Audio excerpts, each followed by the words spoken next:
Or traffic keep right. Yeah, we're staring at a burner today. It's about 3 o'clock in the morning on Friday.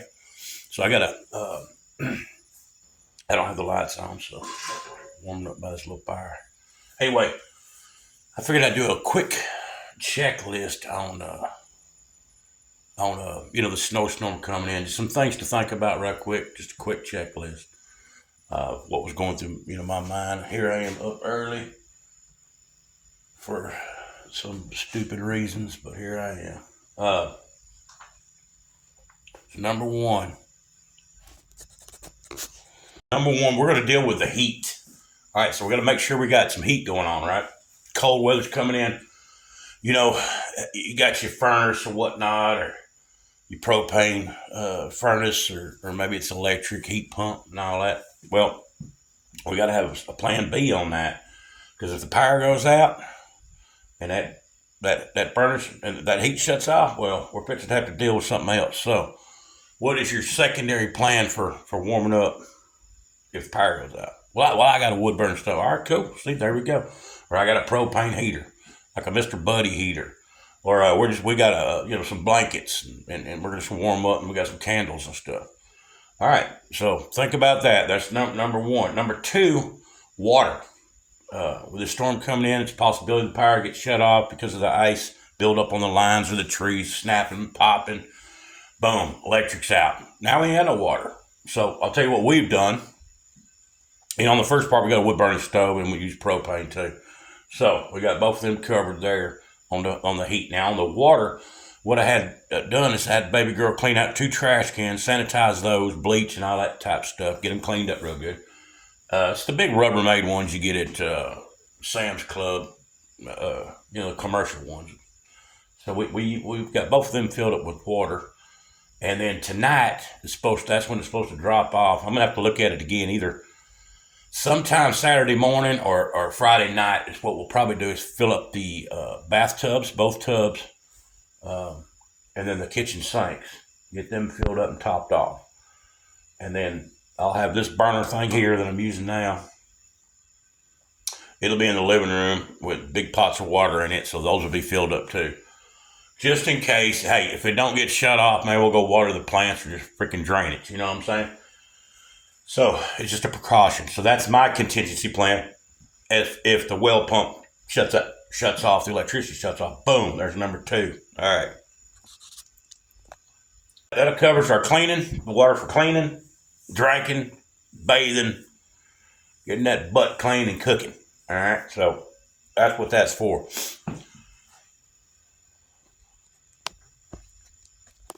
Next, we're going to check on our loved ones and our neighbors, the widows, and make sure they're cool and covered too. Make sure they got their ducks in a row.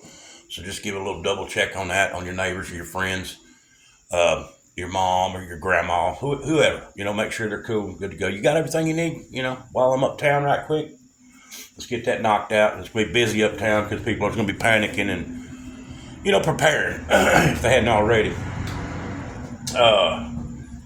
So keeping communication with that, and then another thing on the checklist would be make sure your dogs, your pets, your cats, chickens, whatever you got, make sure they're good and handled, because it'll be bitterly cold, so that you don't want them to freeze to death.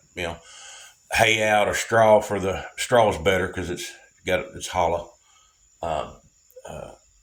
In the pens or where they're bedded down, or several blankets or a heat lamp or some sort. But be cautious on that so you don't catch, we don't want no fires.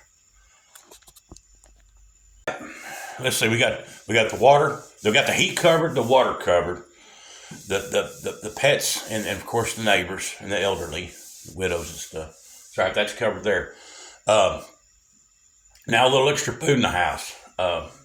And then we got another couple after this, but a little extra food in the house, something that if you normally run the store 2-3 days, well, go and pick up what you normally would go 2 or 3 days and go grab, and get that put away. Most of the time the milk's cleared out, the eggs are cleared out, and the bread's cleared out, because I reckon a bunch of people are thinking sandwiches probably, or I have no idea why that is, but that's normally swiped out. And then we're going to talk about the electricity. So a contingency plan, like a generator, the power gets shut off. So if you need to keep some freezers rolling, refrigerator, little heaters, be careful on these little heaters, by the way, too. A lot of them have you knock them over, they got the safety switch and all that, but just be cautious where you put them. The candles also, a lot of fires happen this time of year, people trying to stay warm and stuff. And then lastly is your car. Your car needs to be outfitted, especially if if you have to roll. For some reason you have to get out in this mess.